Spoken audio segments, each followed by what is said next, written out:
ಭಾರತ ಅತಿ ದೊಡ್ಡ ಪ್ರಜಾಪ್ರಭುತ್ವ ದೇಶ. ಇಂಥ ಭವ್ಯ ರಾಷ್ಟ್ರದಲ್ಲಿ 3ನೇ ಬಾರಿಗೆ NDA ಅಧಿಕಾರದ ಚುಕ್ಕಾಣಿ ಹಿಡಿಯೋದಕ್ಕೆ ಸಜ್ಜಾಗಿದೆ. ದೇಶದಲ್ಲಿ ಮೋದಿ ನೇತೃತ್ವದ ಸರ್ಕಾರ ಬರೋದಕ್ಕೆ ಕೌಂಟ್ಡೌನ್ ಶುರುವಾಗಿದೆ. NDA ಮಿತ್ರ ಪಕ್ಷಗಳ ನಾಯಕರಾಗಿ ಮೋದಿ ಆಯ್ಕೆಯಾಗಿದ್ದಾರೆ. ಆ ಮೂಲಕ ಮತ್ತೊಮ್ಮೆ ನಮೋ ನೇತೃತ್ವದ ಸರ್ಕಾರ ಅಸ್ತಿತ್ವಕ್ಕೆ ಬರೋದಕ್ಕೆ ಮೈತ್ರಿಕೂಟ ಅಸ್ತು ಅಂದಿದೆ.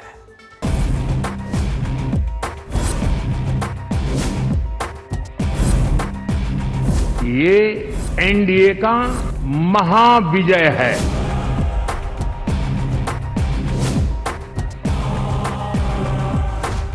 ಒಂದಲ್ಲ ಎರಡಲ್ಲ ಸತತ 3 ಬಾರಿಗೆ ಭವ್ಯ ಭಾರತದ ಆಡಳಿತ ಕೀಲಿ ಕೈನ ಮತದಾರ NDAಗೆ ಕೊಟ್ಟಿದ್ದಾನೆ.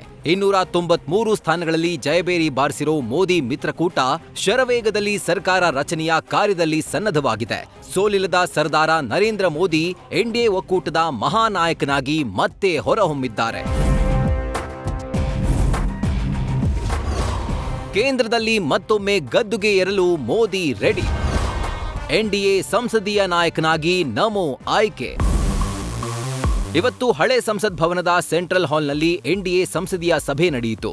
ಈ ಸಭೆಯಲ್ಲಿ NDA ಒಕ್ಕೂಟದ ಎಲ್ಲಾ ನಾಯಕರು ಭಾಗಿಯಾಗಿದ್ರು. ಈ ಸಭೆಯಲ್ಲಿ ಪ್ರಧಾನಿ ನರೇಂದ್ರ ಮೋದಿಯನ್ನ NDA ಒಕ್ಕೂಟದ ಸಂಸದೀಯ ನಾಯಕನನ್ನಾಗಿ ಆಯ್ಕೆ ಮಾಡಲಾಗಿದೆ.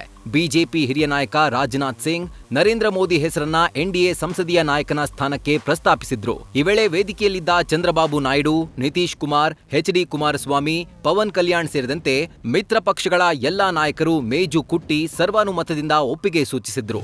NDA के संसदीय दल के नेता व लोकसभा के नेता के रूप में माननीय नरेंद्र मोदी जी के नाम का प्रस्ताव करता.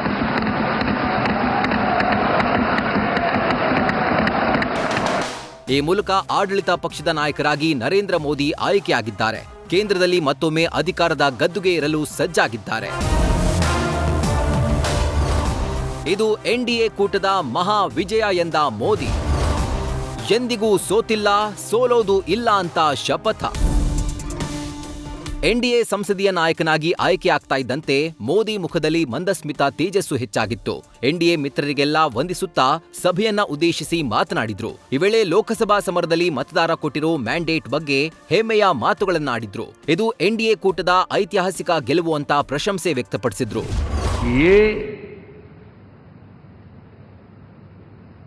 NDA का महाविजय है.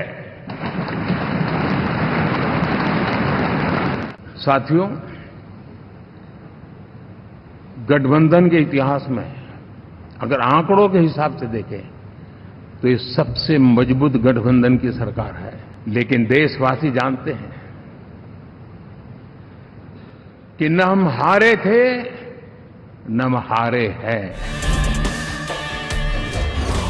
10 ವರ್ಷದ್ದು ಟ್ರೇಲರ್ ಪಿಕ್ಚರ್ ಅಭಿ ಬಾಕಿ ಹೈ ಎಂದ ಮೋದಿ. ಇನ್ನು ದೇಶದ ಅಭಿವೃದ್ಧಿಯ ಬಗ್ಗೆ ಮಾತನಾಡಿದ ಮೋದಿ ಪ್ರಚಾರದಲ್ಲಿ ಆಡಿದ ಮಾತುಗಳನ್ನ ನೆನೆಯುತ್ತಾ ಇದು ಕೇವಲ ಟ್ರೇಲರ್, ಅಭಿವೃದ್ಧಿ ವಿಚಾರದಲ್ಲಿ ಇನ್ನೂ ಹಲವು ಮಾರ್ಪಾಡು ಮಾಡೋದಾಗಿ ದೇಶದ ಜನರಿಗೆ ಭರವಸೆ ನೀಡಿದ್ರು. और मैंने पहले भी कहा था कि जो 10 वर्ष हमने काम किया है वो तो ट्रेलर है और वो मेरा चुनावी वाक्य नहीं था, ये मेरा कमिटमेंट है.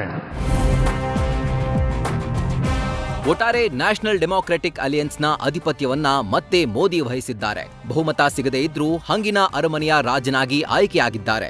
ಜೂನ್ 9ರಂದು ಸಂಜೆ 6 ಗಂಟೆಗೆ ನರೇಂದರ್ ದಾಮೋದರ್ ದಾಸ್ ಮೋದಿಯಾದ ನಾನು ಎಂಬ ಪ್ರಮಾಣ ವಚನದ ಸದ್ದು ಇಡೀ ಭಾರತದಾದ್ಯಂತ ಮೊಳಗೋದು ಪಕ್ಕಾ ಆಗಿದೆ. ಜಗದೀಶ್, ನ್ಯೂಸ್ ಫಸ್ಟ್, ನವದೆಹಲಿ. ನ್ಯೂಸ್ ಫಸ್ಟ್ ನಿರ್ಭೀತಿಯಿಂದ ನಿಮ್ಮ ಪರವಾಗಿ.